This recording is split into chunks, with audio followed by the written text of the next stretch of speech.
നമസ്കാരം. പറവൂർ മീഡിയ വിഷനിലേക്ക് സ്വാഗതം. വിവാഹ വാഗ്ദാനം നൽകി ലൈംഗികമായി പീഡിപ്പിച്ചെന്ന യുവതിയുടെ വ്യാജ പരാതിയിൽ പ്രതിയാക്കപ്പെട്ടയാൾ കുറ്റക്കാരനല്ല എന്ന് കണ്ടെത്തി പറവൂരിലെ അതിവേഗ കോടതി വെറുതെ വിട്ടു. ഇതേക്കുറിച്ച് പറവൂർ ന്യായവേദി ചെയർമാൻ അഡ്വക്കേറ്റ് വി.എ. ഹക്കീം, വ്യാജപരാതിയിൽ പ്രതി ചേർക്കപ്പെട്ട താരിഖ് എന്നിവർ പറവൂർ താലൂക്ക് പ്രസ് ക്ലബിനു വേണ്ടി നടത്തിയ വാർത്താ സമ്മേളനത്തിൽ അറിയിച്ചു. പ്രതിക്ക് വേണ്ടി അഭിഭാഷകരായ ഹബ്ന, ശിവലക്ഷ്മി കെ, രാഹുൽ ഓലഞ്ചേരി, നിഫിദ കെ.എ, വർഷ എസ് ദാസ്, നിരഞ്ജന കെ.എസ്, ഹിമ, റഹ്സൽ റഹ്മാൻ എന്നിവരാണ് അതിവേഗ കോടതിയിൽ ഹാജരായത്. ഇത് 2020 നവംബർ മാസം എന്ന് പറഞ്ഞാൽ കേരളത്തിലെ ഇന്ത്യയിലുമൊക്കെ കോവിഡ് നിയന്ത്രണത്തിൽ പൊതുവെ ഉദ്യോഗസ്ഥന്മാരും കോടതികളുമൊക്കെ നിർജീവമായി നിൽക്കുന്ന ഒരു സമയത്താണ് ആലുവ വെസ്റ്റ് പോലീസ് എൻ്റെ ഈ കൂടെയുള്ള ഈ താരിഖ് എന്ന് പറയുന്ന ഒരു ആളുടെ പേരിൽ ഒരു FIR രജിസ്റ്റർ ചെയ്യുകയും അന്ന് തന്നെ അദ്ദേഹത്തെ അറസ്റ്റ് ചെയ്ത് കോവിഡ് സെൻ്ററുകളാണ്, അന്ന് ജയിലുകളൊക്കെ കോവിഡ് സെൻ്ററുകൾ ഒക്കെ ആയി രൂപപ്പെടുത്തിയിട്ടുണ്ടായിരുന്നു. അങ്ങനെ ഒരു കോവിഡ് സെൻ്ററിലേക്ക് മാറ്റി പോലീസ് കൊണ്ടുപോവുകയാണ് ഉണ്ടായത്. ഈ കേസിലെ പിന്നാമ്പറങ്ങൾ പരിശോധിക്കുമ്പോൾ വലിയൊരു ഗൂഢാലോചന ഈ കേസിൽ കോടതി കണ്ടെത്തിയിട്ടുണ്ട്. ഇദ്ദേഹത്തിൻ്റെ ഈ പ്രതിയുടെ ഈ കേസിലെ പ്രതിയായി ആരോപിക്കപ്പെടുന്ന താരിഖ് വിവാഹം കഴിച്ചിരിക്കുന്നത് മലപ്പുറം മഞ്ചേരിയിലാണ്. മഞ്ചേരിയിലെ ഒരു സ്കൂളിൻ്റെ ഉടമസ്ഥയാണ്. അവിടുത്തെ വളരെ പൗരപ്രമുഖയായ ഒരു കുടുംബം ആണ്. സാമ്പത്തികമായി വളരെ സ്വാധീനമുള്ള ഒരു കുടുംബത്തിൽ നിന്നാണ് വിവാഹം കഴിച്ചിരുന്നത്. പക്ഷെ ആ വിവാഹ ബന്ധത്തിൽ ചെറിയ വിള്ളലുകൾ ഉണ്ടായ സന്ദർഭത്തിൽ അതിലെ മധ്യസ്ഥതയ്ക്കായി ആലുവയിൽ നിന്ന് മറ്റൊരു സമ്പന്നൻ കൂടെ പോവുകയുണ്ടായി. അങ്ങനെ ഭാര്യയുമായി അവർ അടുപ്പത്തിലാവുകയും പിന്നീട് ഈ ഭാര്യയെ തനിക്ക് വിവാഹം കഴിക്കുന്നതിന് വേണ്ടി തൻ്റെ കാമുകനെ ആയ ആൾക്കെതിരായിട്ടൊരു കേസ് സൃഷ്ടിച്ചെടുക്കുക എന്നുള്ള ഒരു ലക്ഷ്യം അവർ രൂപപ്പെടുത്തി. അതിൻ്റെ ഭാഗമായിട്ടാണ് ആലുവയിലെ തന്നെ സ്വദേശിയായ ഒരു സ്ത്രീയെ പോലീസ് സ്റ്റേഷനിലേക്ക് കൊണ്ടുവന്ന് ഒരു മൊഴി രേഖപ്പെടുത്തുകയും അറസ്റ്റ് ചെയ്യുന്ന ആ മൊഴി രേഖപ്പെടുത്തി മിനിറ്റുകൾക്കകം ഇതിലെ പ്രതി എന്ന് ആരോപിക്കപ്പെടുന്ന താരിഖിനെ അറസ്റ്റ് ചെയ്യുകയുമാണ് ഉണ്ടായത്. 2020 മുതൽ ഇപ്പോൾ ഈ കഴിഞ്ഞ 6 വർഷത്തോളം നീണ്ട വിചാരണ പൂർത്തീകരിച്ചിട്ട് കോടതി വിധി പ്രസ്താവിച്ചിരിക്കുകയാണ്.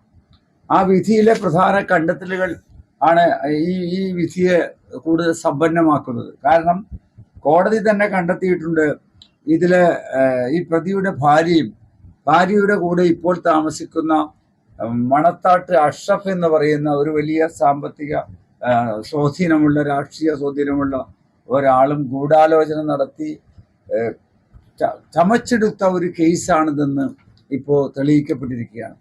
അപ്പോൾ സാധാരണയായി നമ്മൾ ഇതുപോലുള്ള പീഡന കേസുകൾ വരുമ്പോൾ അതിൽ വസ്തുതയുള്ള കേസുമുണ്ടാകും, അവാസ്തവമായ കേസുകളുണ്ടാകും.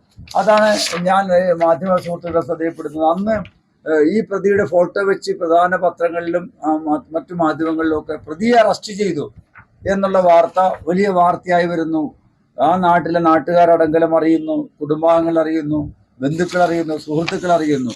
അദ്ദേഹത്തിനെ ഞാൻ ജാമ്യമെടുത്ത് അന്ന് ജയിലിൽ നിന്ന് പുറത്തേക്ക് കൊണ്ടുവരുമ്പോൾ നേരെ അദ്ദേഹം പറയുന്നത്, ഞാൻ ആത്മഹത്യ ചെയ്യാൻ പോവുകയാണ്, എനിക്കിനി ജീവിച്ചിരിക്കാൻ കഴിയില്ല എന്നുള്ളതാണ്. അങ്ങനെ ആത്മഹത്യ ചെയ്യേണ്ടതായിരുന്ന ഒരാളെയാണ് ജീവിതത്തിലെ ഈ നിയമ പോരാട്ടത്തിലൂടെ തിരിച്ചു കൊണ്ടുവന്നിരിക്കുന്നത്. ഈ കേസിലെ കോടതിയുടെ പ്രധാനപ്പെട്ട കണ്ടെത്തലുകൾ, ഇദ്ദേഹം വിവാഹ വാഗ്ദാനം നൽകി പീഡിപ്പിച്ചു എന്നാണ് കേസ്. ആ സ്ത്രീ വിവാഹിതയും 2 കുട്ടികളുടെ മാതാവുമാണെന്ന് കോടതിക്ക് ബോധ്യമായി. ഇതൊന്നും പോലീസ് അന്വേഷിച്ചില്ല.